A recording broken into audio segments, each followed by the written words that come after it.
Okay. Okay, part two. Part two. So here's what I'm saying.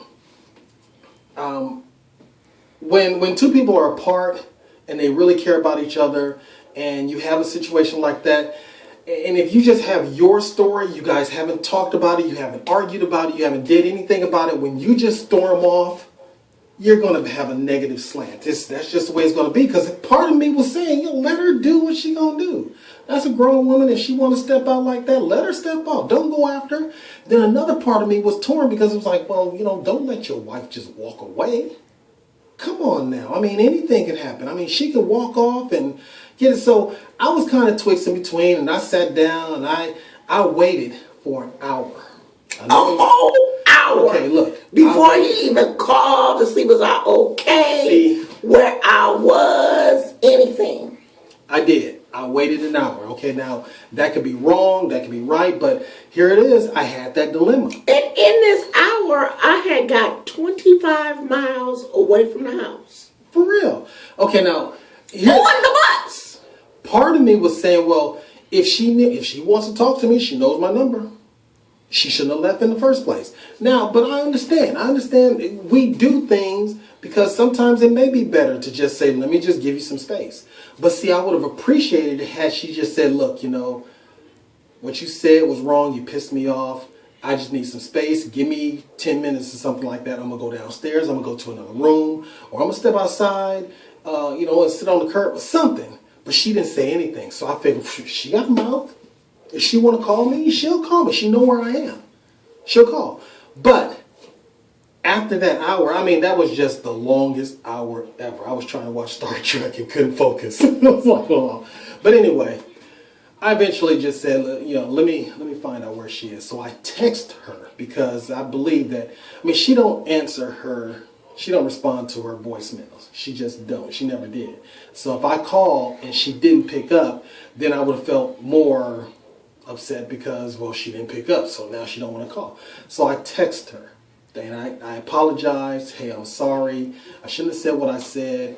And I didn't look at this as a matter of right and wrong. I was wrong, you were right, or you were wrong, and I was right. I didn't want to look at it like that. I just looked at the bottom line. What I wanted was the results, and that was for us to be together. So I said, listen, I'm sorry. I didn't mean to upset you. I was wrong for saying what I said. I know you're upset, and I know you may take a minute to get through this, but listen, I want you to come home soon. And she says, she texts back, you really hurt me. And I told her, yeah, okay, I understand I did. I was in the heat of the moment. And I was in the heat of the moment, and I spoke, some things I probably shouldn't have said. I apologize for that. And then she says, okay, come get me. And I'm going, wait a minute. Where the heck is she? I'm in Applebee's in Alameda. I'm like, what? I was in Applebee's. What? Don't go to Applebee's when you mad. I had a whole table full of food. She had a whole spread by the time I got up there. I had a burger, some wings, some mozzarella sticks. Shoot.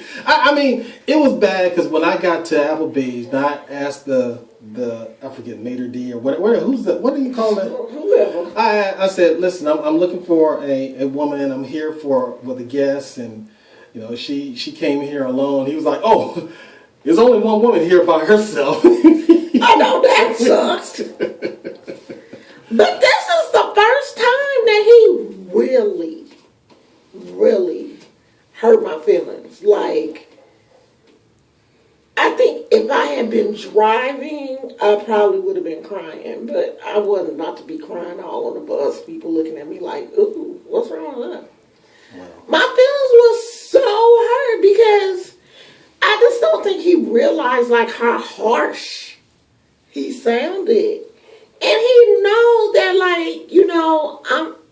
I'm not lazy, and I'm not just a lazy fat person. Like, I have hypothyroidism, so with them isms, you have issues. Like, sometimes I get cramps, muscle cramps and stuff, and that's because of my the way my thyroid regulates something. They say it affects your muscles and stuff. You know, people think that your thyroid only regulates certain things, but your thyroid regulates a lot of stuff in your body. So, I be having like muscle cramps in my legs, like if I do too much. And he know that. And he still was hecking me in. So I was like, okay. And again, see, all these things you may know, but we don't go off of logic. We basically live off emotions. That's why I like to believe that. I mean, you say it's wrong or not, but a lot of things happen off of emotions. We don't respond to logic. And at that time, in that moment, I looked at the situation. I said, we're trying to make some changes here. We're doing this. We're doing that. And I looked, and in that snapshot of that moment, it looked to me like, okay, you're not doing anything. You're not even making an effort. Come on.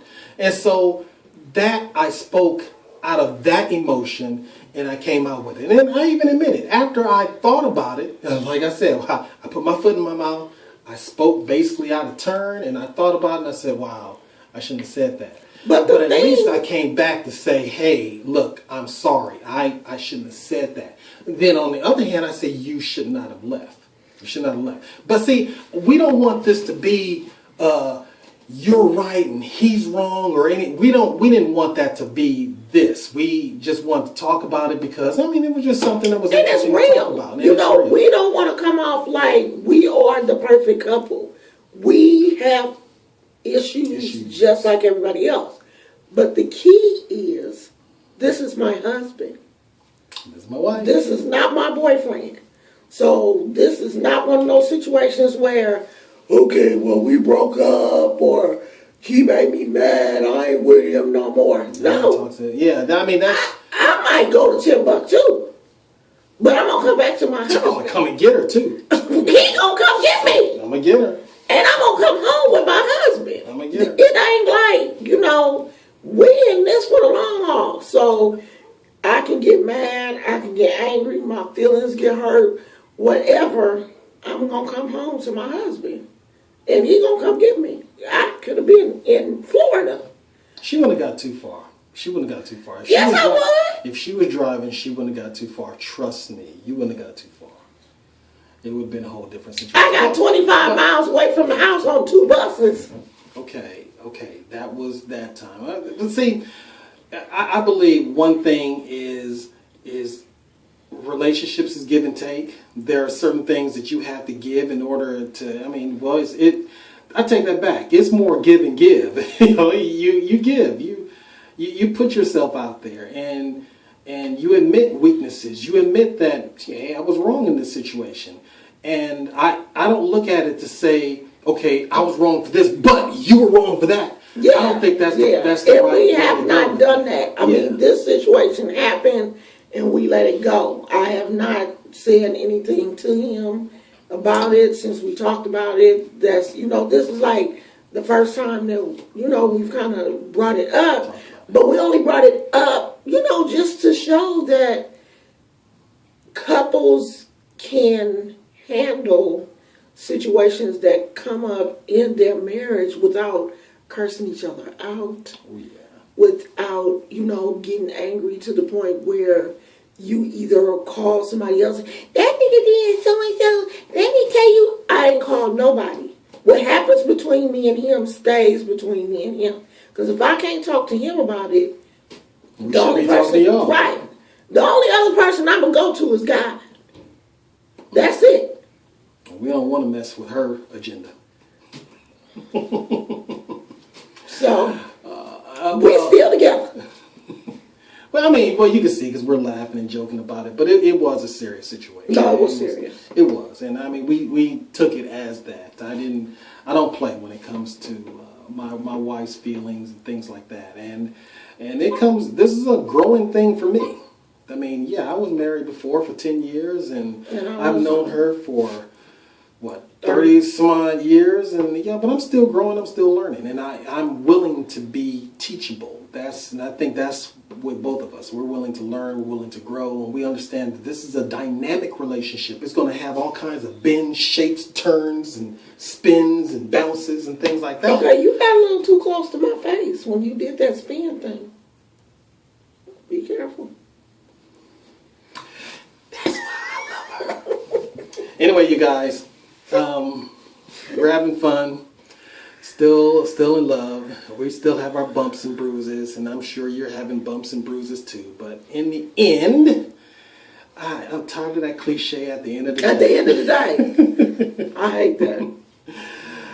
Because it's so overused. It's overused and abused and things like that. But through it all, we want to still stay together, and we want to still have fun with you guys and enjoy.